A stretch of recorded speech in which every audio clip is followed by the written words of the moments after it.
We've talked about courageous leadership and what it takes to be collaborative, something that men and women are going to celebrate and build skills around more and more as we progress over the next, what will probably be quite challenging decade.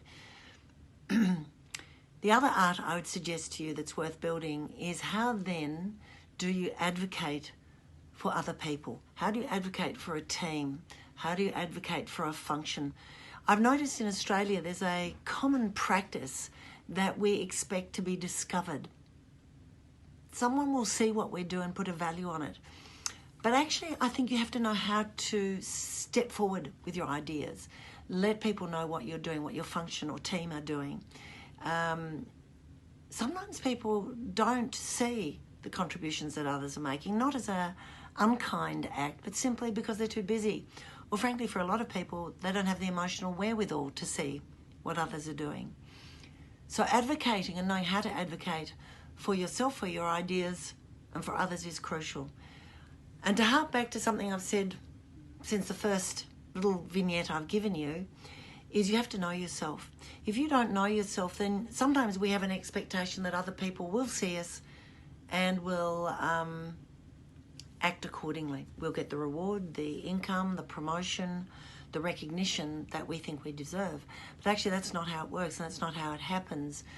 Generally speaking, we get seen and recognised because we are proud and courageous in taking our ideas to others.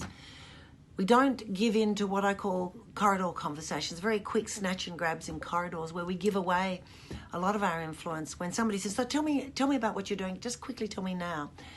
And under pressure, we give a garbled response when in actual fact we could say, no, I want to make some time with you to tell you what I'm doing. Making time, asking for time is a key skill in influencing. You want to influence people. You want to influence both individuals and collectives of people. You want to find champions to help you be influential. You want to write clearly about those things that you want to influence. I'm influential in my own mind. I know what I stand for and what's important. I know how to build collaboration with others. I know what skills need to be evident to other people. I write about the things that I can influence others with.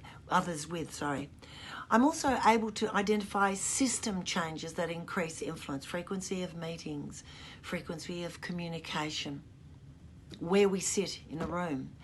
And I underscore the systemic influences in what I write about in terms of published systems.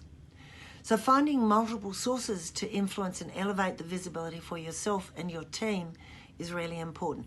Don't wait to be discovered. It's just a place where we wallow, we feel shy, we worry that we aren't seen. And in the end, I think probably we don't see ourselves.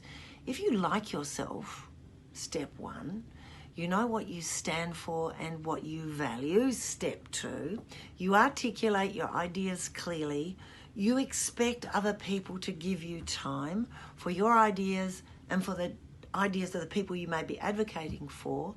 You write clearly about what you're proposing for others and for yourself, and you embed the proposition into a system change, i.e. a meeting agenda or a publication.